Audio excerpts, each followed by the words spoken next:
আর বক্তৃতা সেরকমভাবে শোনাবো না। আজকে আপনাদের কাছে আমি কিছু আধুনিক সমস্যার কথা তুলে ধরব, যেটা আমি মনে করি এইরকমভাবে আমাকে টাকা দিতে এলে তো বড় ডিস্টার্ব হয়ে যাবে বন্ধু, ওইদিকে দিবেন টাকা, ওইদিকে দিবেন টাকা। তো বর্তমান পরিস্থিতি নিয়ে কয়েকটা কথা আপনাদেরকে আমি বলবো। যে এই মাদ্রাসায় আপনারা এখন বক্তৃতা শুনছেন, এই মাদ্রাসাটা দেখলাম 47তম জালসা নাকি? তাহলে মাদ্রাসার বয়স কত? 47 বছর। তো 47 বছর আগে আমার রসুনগঞ্জের বাপেরা দাদারা এই জায়গাটাকে দান করেছেন, তাই তো? যদি বুঝতে না পারেন বন্ধু, আমি কিন্তু কোশ্চিন করব। টুপি মাথায় দিয়ে যিনি আছেন দাঁড়িয়ে বলুন, এইদিকে লাল মাফলার পরে যিনি আছেন বলবো দাঁড়িয়ে বলুন। আমি কিন্তু সঙ্গে সঙ্গে বলে দেব, আমি কষ্ট করে বলবো আর আপনি বলবেন হাবিবুল্লাহ এসছিল ধুলিয়ান থেকে, কি যে বললো জানি না, কিন্তু কিছু বলছিল না, এটা না। বুঝতে না পারলে দাঁড়িয়ে কোশ্চিন করবেন আমাকে। তো আমার 47 বছর আগে আমার বাপ দাদারা এই জায়গাটাকে দান করেছেন। এখানে কি হয়েছে কথা বলেন না কেন? কি হয়েছে? কথা না বললে হয় নাকি? এরা উমারের সামনে কথা বলেছে, এরা আবু বাকারের সামনে কথা বলেছে, এরা আব্দুল আজিজের সামনে কথা বলেছে, এরা মোদির সামনে কথা বলতে ভুলে গেছে। কথা বলবেন না হয় এটা। এই মুখ বন্ধ হয়ে যাওয়ার জন্য আজকে সবকিছু আপনার হারাতে বসেছে। আপনার বাপরি গেছে, এখনো ঘুম ভাঙেনি। আপনার ওয়াকফ বিল 2024 অ্যামেন্ডমেন্ট চলে এসছে পার্লামেন্টে, আপনার ঘুম ভাঙেনি। কথা কেন বলছেন না আপনি? আপনাকে আমি সেই জায়গাতে নিয়ে যাচ্ছি। আমার বাপ দাদারা এই জায়গাটাকে দান করেছেন, এখানে মাদ্রাসা তৈরি হয়েছে, মসজিদ তৈরি হয়েছে। এই মসজিদ আর মাদ্রাসার সম্পত্তিটা কি কোনো পাবলিকের, কোনো মুসলমানের না ওয়াকফ?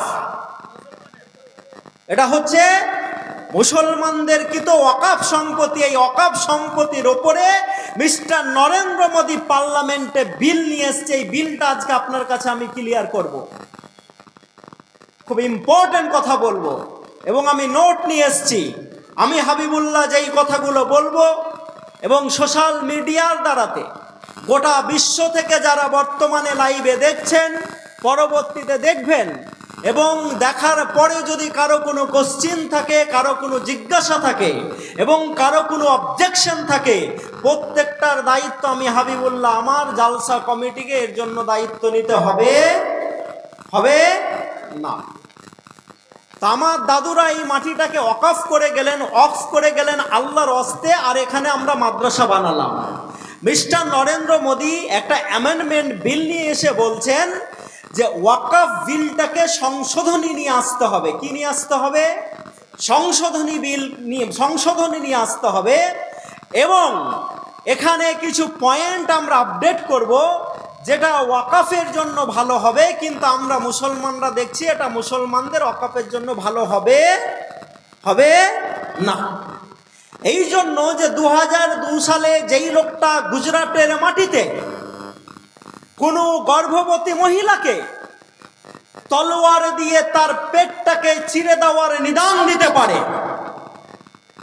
এবং কাউকে জিন্দায় পুড়িয়ে দেওয়ার নিদান দিতে পারে, এবং 2014 সালে যিনি ক্ষমতায় আসার পর এনআরসি থেকে শুরু করে, এনপিআর থেকে শুরু করে, বাবরি নামা থেকে শুরু করে, বোলডোজার দিয়ে মুসলমানদের বাড়িগুলোকে ভেঙে দেওয়া থেকে শুরু করে, আমার 14 বছরের জুনাইদকে ট্রেনের ওপরে পিটে মেরে দেওয়া থেকে শুরু করে, আখলাকের বাড়িতে গরুর মাংস আছে বলে এই মিথ্যা অজুহাতে বাড়ি থেকে টেনে পিটিয়ে মেরে দেওয়ার অজুহাতে 24 পরগনার 26 বছরের সাব্বিরকে হরিয়ানাতে পিটিয়ে মেরে দেওয়া হয়েছে শুধু গরুর মাংস আছে বলে।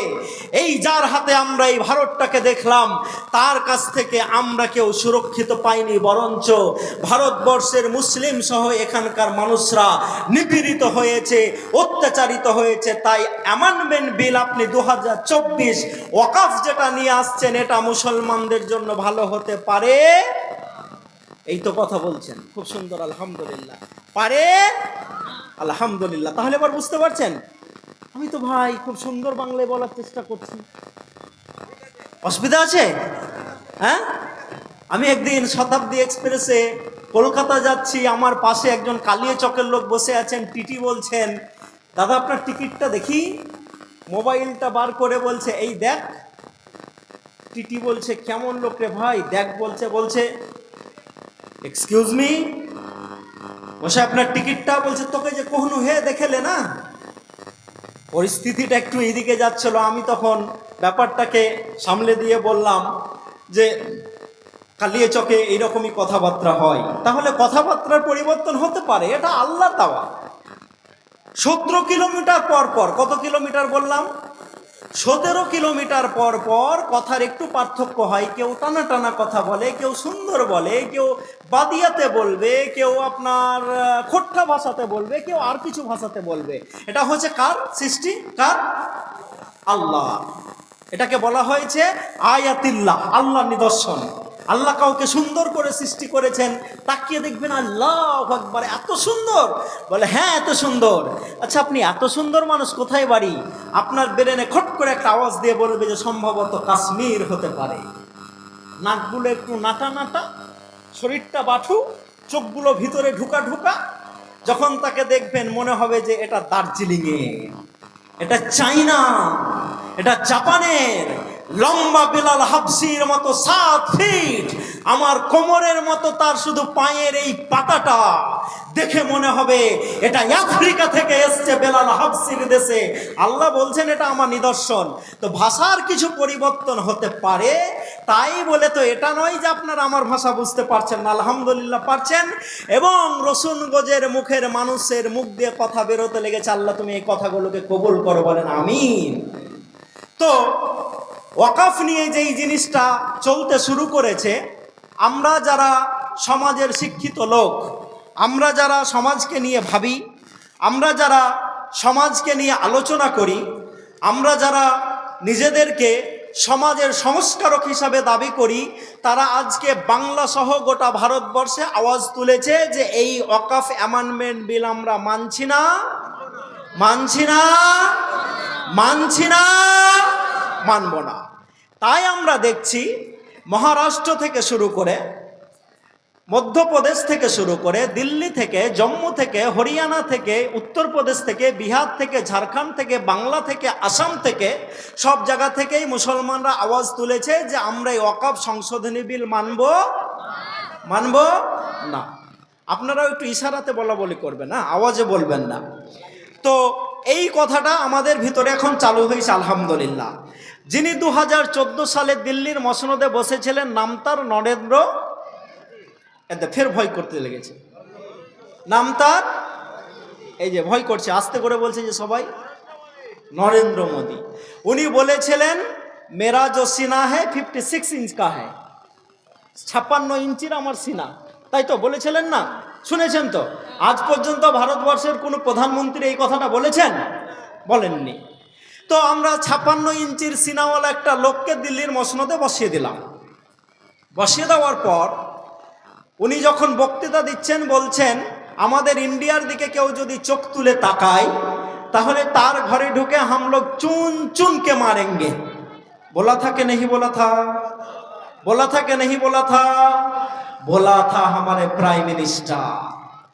लेकिन आज हम लोग देख रहे हैं, আজকে আমরা দেখতে পাচ্ছি যে আমার ভারতবর্ষের একটা রাজ্যের দিল্লির যতটা জায়গা, ততটা জায়গা চীন নাকি দখল করে নিয়েছে। শুনেছেন আপনারা? শুনেছেন? শুনেছেন, আলহামদুলিল্লাহ। তো আলহামদুলিল্লাহ, মাশাল্লাহ। দেখছেন মঞ্চে এই সব লোকগুলো থাকলে জানেন বুকে সাহসটা বেড়ে যায়। 60 কিলোমিটার নাকি ভিতরে ঢুকে চলে এসছে। বলতে ভয় নাই, এগুলো অন রেকর্ড পার্লামেন্টে আছে। যারা সংসদ টিভি দেখেন তারা পেয়ে যাবেন।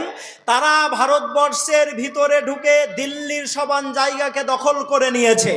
আমরা আমাদের দেশের প্রধানমন্ত্রীকে বলতে চাই, যিনি 56 ইঞ্চির কথা বলে ভারতের মসনদে বসেছেন, তিনি আগে চায়নার কাছ থেকে ওই জায়গাটাকে দখল মুক্ত করুন, তারপরে রসুলগঞ্জের মানুষরা আপনার ওয়াকফ বিলের কথা শুনবে, তার আগে শুনবে না। নারে তাকবীর। আপনি আমার দেশের জায়গাকে অন্য কাউকে দিয়ে দিচ্ছেন, আর ওয়াকফের দিকে আপনার নজর পড়েছে। আপনি জানেন বর্তমান ভারতবর্ষে তিনটা জিনিসের কাছে, তিনটা সংস্থার কাছে সব থেকে বেশি জমি আছে। নাম্বার 1 হচ্ছে রেলের কাছে। কার কাছে বললাম? রেলের কাছে। নাম্বার 2 হচ্ছে আর্মির কাছে, সেনাবাহিনীর কাছে। আর নাম্বার 3 হচ্ছে এই পিছিয়ে পড়া মুসলমান জাতির ওয়াকফ বোর্ডের কাছে। নারে তাকবীর।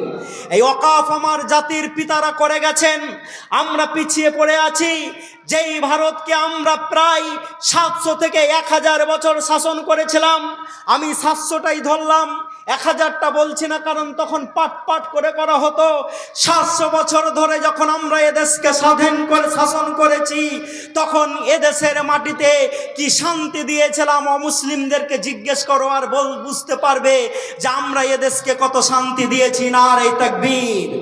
আমরা আমাদের দেশের প্রধানমন্ত্রীকে বলতে চাই, দেখুন 700 বছর স্বাধীন শাসন করার পরেও এদেশের পুরনো কোনো মন্দির মুসলমানরা ভাঙেনি। ভেঙেছে? ভেঙেছে? যদি মুসলমানরা এদেশের পুরনো কোনো মন্দির ভাঙতো, তাহলে তো এই তো মাত্র 1757 সালে বাংলার নবাব পরাজিত হওয়ার পর বাংলা থেকে আমাদের হাত থেকে ক্ষমতা গেছে।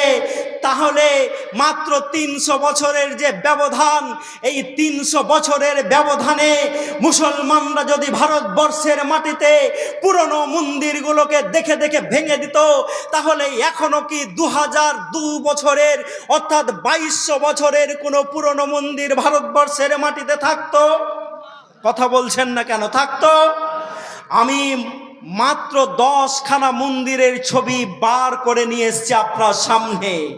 মাত্র 10খানা মন্দিরের ছবি বার করে নিয়ে এসেছি, যেই মন্দিরগুলোর মিনিমাম বয়স হচ্ছে 700 বছর আর ম্যাক্সিমাম বয়স হচ্ছে 2200 বছর।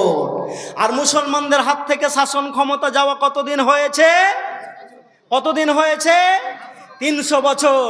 তাহলে মুসলমানরা যদি হিন্দু ভাইদের কোনো পুরনো মন্দিরগুলোকে ধরে ধরে আমার আওরঙ্গজেব রহমাতুল্লাহ আলাইহি যদি ভেঙে দিতেন, তাহলে ভারতের মাটিতে 1200 বছরের কোনো পুরনো মন্দির থাকতো? রসুনগড়ের মানুষ আজকে ফতোয়া দিবে, তারা আজকে কথা বলবে আমার সাথে।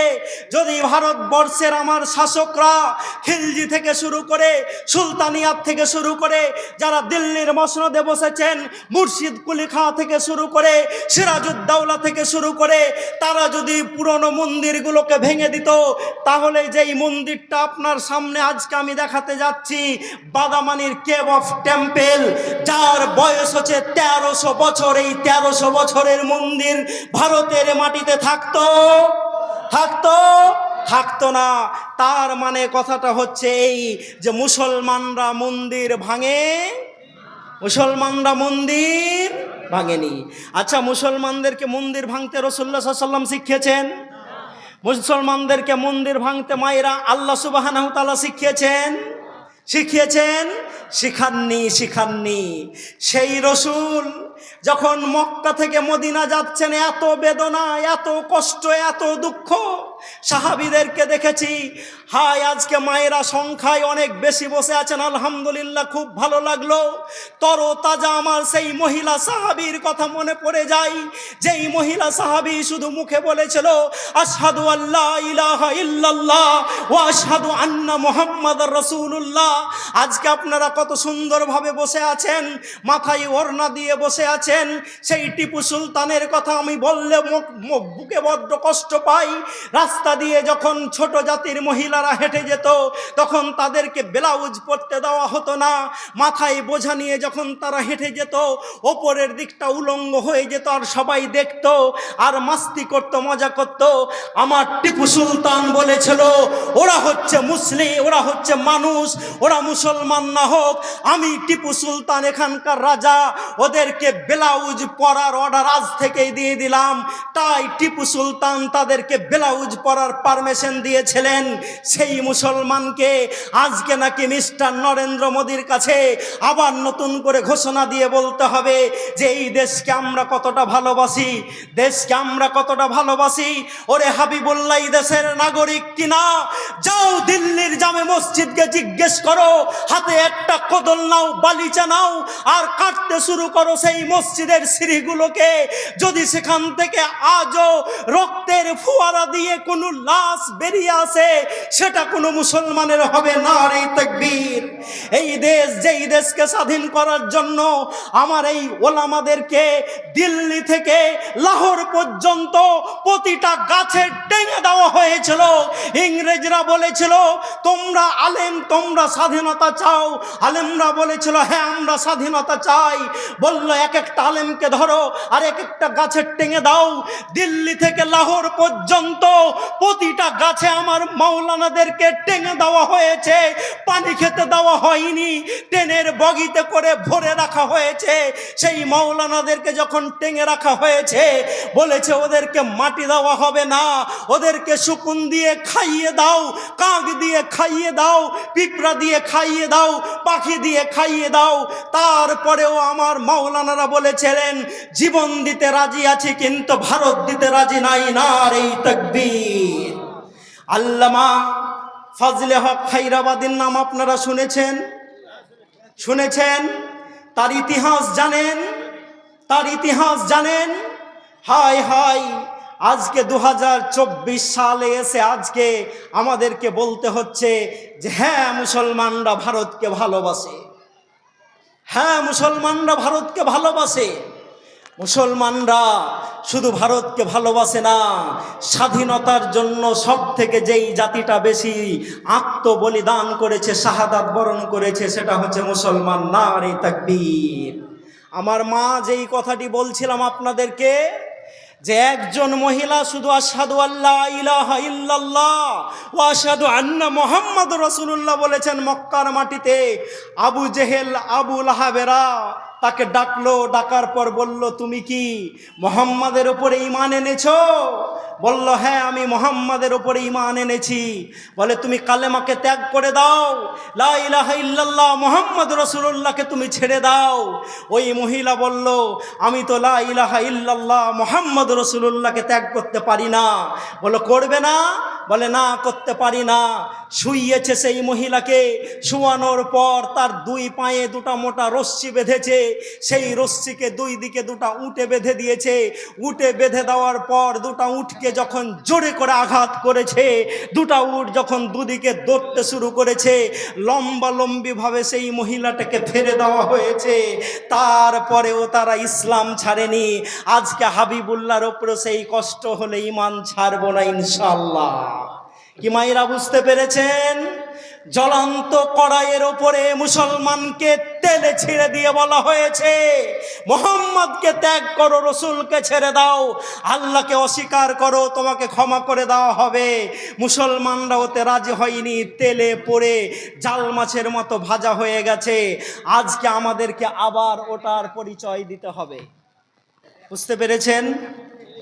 বুঝতে পেরেছেন? একটু সাইলেন্ট কাজ করুন না, মঞ্চে একটু আস্তে আস্তে কাজ করলে ভালো। হ্যাঁ ক্ষমা যে করবো আমরা, তাহলে ওদের নজরগুলো আপনাদের দিকে যাবে। আপনারা প্লাস্টিকের চেয়ার দিচ্ছেন তো, এই যে প্লাস্টিকের চেয়ার, এগুলো কাঠের দেওয়ার চেষ্টা করবেন বক্তাদের। আপনার সঙ্গে আমার কথা হয়নি, একদিন মনে হয় কথা হয়েছে না? হ্যাঁ হাজি, আপনি বক্তা করে নিয়েছেন, তারপরে যোগাযোগই করছেন না। একদিন কথা হয়েছে, বলেছেন আপনাকে আসতে হবে। আগে তো আমি নিজের ডায়েরি নিজে দেখতাম না, অন্যজনকে দিয়ে দেখাতাম, তো অনেক মিসইউজ হয়েছে আমি দেখেছি। আমি জানি না যে আমার নামে কত জায়গায় জালসা ধরা আছে, আমি জানি না। ওই জন্য এখন ডায়েরিটা নিজে দেখি, দেখার পর ওনাকে বললাম ঠিক আছে আলহামদুলিল্লাহ আমি যাব। কি ভাবছেন শুধু এখন বলছি? সকালেও একটা প্রোগ্রাম করেছি, বিকালেও করেছি, আগামীকালকে আবার 3টা করবো ইনশাল্লাহ। তা আপনাদের তো একদিন, আমাদের 7 দিন। তো এই যে প্লাস্টিকের চেয়ার দিচ্ছেন, বসাই যাচ্ছে না, কাঠের দিবেন এরপরে না, আর আনতে হবে না, আর আনতে হবে না, এরপরের বার। আমার বাড়ির কাজের মেয়েটা এসিতে থাকে জানেন? হ্যাঁ আমার বাড়িতে যেই মেয়েটা ঝাড়া পোছার কাজ করে তাকেও আমি এসিতে ঘুমাতে দিই। আর আপনাদের কাছে যখন বক্তৃতা করতে আসি জানেন, একটা কম্বল গায়ে দিতে দিল, একজন এসে বলছে এই কম্বলটা আমাকে দিবেন। আল্লাহ, আপনি কে, কেন কম্বল নিতে এসছেন? বললো কম্বলটা পুরনো হয়ে গেছে, আমি কাঁচতে নিয়ে যাব, এখন রাত্রে এসে বলছেন। তো বক্তাদের দিকে আপনাদের খেয়াল করতে হবে। বক্তারা অনেক কষ্ট করেন, আমরা হয়তো কষ্ট করি না, আল্লাহ ভালো গাড়ি দিয়েছে, ভালো গাড়িতে ঘুরে বেড়াই, তো বক্তাদের অনেক কষ্ট হয়। তো আমরা আস্তে আস্তে কথা বলবো। দেখেন, অনেক দুঃখের কথা আছে আমাদের, আছে না নাই? না শুধু হাদিস কোরআন শোনাবো আপনাদের, এগুলো শুনবেন না? এনপিআর শুনবেন না? এনআরসি শুনবেন না? ওয়াকফ বিল শুনবেন না? মা শুনবেন কি শুনবেন না? শুনতে হবে আমাদেরকে, কোরআন হাদিসও শুনতে হবে, আর বর্তমান পরিস্থিতিকে আমাদের শুনতে হবে। তো আসুন, আমরা এদেশকে এত ভালোবেসেছি, এদেশকে আমরা এত সুন্দরভাবে পরিচালনা করেছি যে এই দেশকে আমরা ছাড়তে চাই না। চাই না। দ্বিতীয় বাহাদুর শাহ যখন তাকে দ্বীপান্তর করা হয়, মানে ভারতবর্ষ থেকে ধরে যখন তাকে অন্য জায়গায় নিয়ে যাওয়া হয়, তাকে লাইফ টাইমের সাজা দেওয়া হলো যে তোমাকে এই দ্বীপে থাকতে হবে। তো উনি যখন মৃত্যু শয্যায় সজ্জিত, মারা যাবেন, মানুষ তো বুঝতে পারে যার আমার শরীর চলে না, শ্বাস নিতে পারি না, মনে হয় মারা যাব। উনি তার খাদিমকে বলছেন, খাদেম তুমি একটা ইংরেজ গভর্নমেন্টকে জানাও না, আবেদন করো যে আমাকে যাতে ভারতের মাটিতে মাটি দেওয়া হয়। কোথায় মাটি দেওয়া হয়? ভারতের মাটিতে মাটি দেওয়া হয়। খাদিম ইংরেজকে জানাচ্ছেন যে বাদশাহ একটু আপনাদের কাছে আপিল করছে যে তিনি যদি মারা যান, মারা যাওয়ার পর যাতে তাকে ভারতের মাটিতে মাটি দেওয়া হয়। ইংরেজদের কাছ থেকে উত্তর আসছে যে তাকে আমরা ভারতের মাটিতে মাটি দিতে পারবো না। তারপর তিনি কাঁদতে কাঁদতে খাদিমকে বললেন, খাদিম তুমি দেখো তো, আমি পানি পাবো না এই ভয়ে নামাজ পড়ার জন্য ভারতের মাটি থেকে একটু মাটি এনেছিলাম তায়াম্মুম করার জন্য। আমার বাক্সটা খুলো তো, দেখো তো এই মাটিটা আছে কিনা। আমি যখন মারা যাব আমার মনে তো বড্ড আশা যে যেই দেশকে আমার বাপরা শাসন করেছে, যেই দেশকে আমার দাদুরা শাসন করেছে, যেই দেশে আমার পরদাদা শাহজাহান দিল্লির জামে মসজিদ বানিয়েছে, আগ্রার তাজমহল বানিয়েছে, কুতুব মিনার আছে, লাল কেল্লা আছে, ওই দেশে তো আমাকে মাটি দেওয়া হবে না। যার মসনদে বসে আমি বিচার করতাম, ভারতকে পরিচালনা করতাম, দেখো তো আমার ওই মাটিটা আছে কিনা। বলল, হ্যাঁ ওই মাটিটা আপনার আছে। বললেন, যখন আমি মারা যাব তখন ওই মাটিটা আমার বুকে দিয়ে দিও, যাতে আমার মনটা শান্তিতে, আত্মাটা শান্তিতে ঘুমাতে পারে যে হ্যাঁ আমি ভারতের মাটি নিয়ে ঘুমিয়েছি। নারে তাকবীর। আমি যখন হাজি হওয়ার জন্য মক্কাতে যাই, কাবা শরীফের পাশে আমি যখন তওয়াফ করি, তওয়াফ করতে করতে হাজিরা বলি, আল্লাহ আমার ভারতটাকে তুমি শান্তি দাও। আমার যদি হাজরে আসওয়াদটাকে ছুঁয়ে আর ক্ষমতা হয়ে যায়, সেখানে হাত থাকার ক্ষমতা হয়, হওয়ার পর আমি বলি, আল্লাহ তোমার হাজরে আসওয়াদে হাত ঠাকিয়ে চুম্বন দিয়ে তোমার কাছে যেমন আমার নিজের পাপের ক্ষমা চাইছি, সেরকম আমি আমার দেশের ভিতরে শান্তি চাইছি। তাই মক্কাতে যে আমি অনেক হাজিকে বলতে শুনেছি, দেশের পতাকাটাকে উঠিয়ে দিয়ে বলেছেন, আমরা পৃথিবীর ভিতরে সব থেকে যেই দেশটাকে ভালোবাসি ওটা হচ্ছে ভারতবর্ষ। নারে তাকবীর। আচ্ছা, রসুলগঞ্জের কোনো হাজি সাহেব আজ পর্যন্ত বলেছেন যে আমি যদি মারা যাই তো আমাকে মক্কায় নিয়ে যেয়ে মাটি দিও? বলছেন না যে। আচ্ছা, পাটনার কোনো হাজি সাহেব ওসিয়ত করেছে যদি আমি মারা যাই তো যেখানে রসুল শেষ নিঃশ্বাসটা ত্যাগ করেছে মদিনাতে গিয়ে মাটি দিও? বলেছেন। আচ্ছা, মালদা ডিস্ট্রিক্টের কোনো হাজি সাহেব আজ পর্যন্ত বলেছেন আমি যদি মারা যাই তাহলে আমাকে বাগদাদে গিয়ে মাটি দিও? বলেছেন? বলে যায়নি। তার মানে এই যে এই দেশকে আমরা এত ভালোবাসি, মরার পরেও আমরা মক্কা মদিনা চাই না, আমরা বাগদাদ কুয়েত চাই না, বলি যে এদেশের আমাকে 3.5 ফুট কবরটা দিও। তাই বন্ধু, যারা আমাদের গায়ে আজকে নতুন তকমা লাগাতে চাইছেন, তাদেরকে আমি বলতে চাই যে আপনারা অন্ধকারে আছেন, আপনারা এই অন্ধকার থেকে বেরিয়ে আসুন।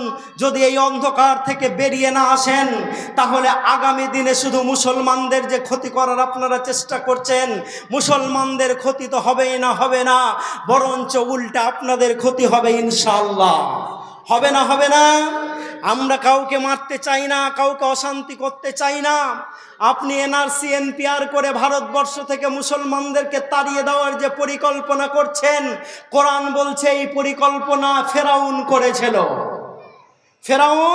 করেছিল।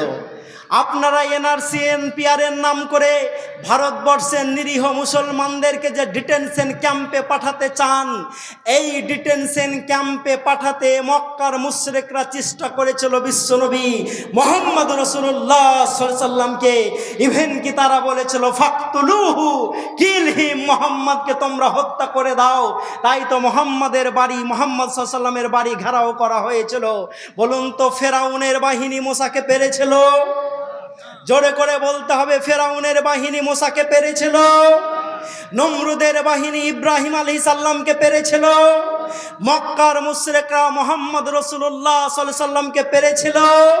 তাহলে 313 জন দিয়ে যদি বদর দখল হয়ে যায়, মাত্র 1,25,000 দিয়ে 2024 সালের 16ই নভেম্বর যদি গোটা বিশ্বের ভিতরে ইসলাম সেকেন্ড পজিশন দখল করে এবং আগামী 26 বছর পর অর্থাৎ 2050 সাল হতে হতে গোটা পৃথিবীতে ইসলাম 1 নম্বর ধর্ম হিসাবে আত্মপ্রকাশ করবে, নারে তাকবীর।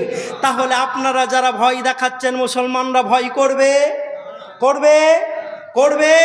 মা বোনেরা মাথা নেড়ে দিলেই বুঝতে পারবো ভয় করবে না। মুসলমানদেরকে এরকম ভাবে দমানো যাবে না। আপনারা আমাদেরকে ভয় দেখাচ্ছেন। মোদি গভর্নমেন্ট 2024 সালে যখন লোকসভা ইলেকশন হয়, তখন তিনি বলেছিলেন যে আমরা ইউসিসি একটা বিল নিয়ে আসব। শুনেছিলেন? ইউসিসি বিল যদি আসে, তাহলে আমাদের কিছু বিল আছে, সবটা ব্যাখ্যা করব না, শুধু একটা নাম আপনারা শুনেছেন, মুসলিম পার্সোনাল ল। শুনেছেন? মুসলিম পার্সোনাল ল।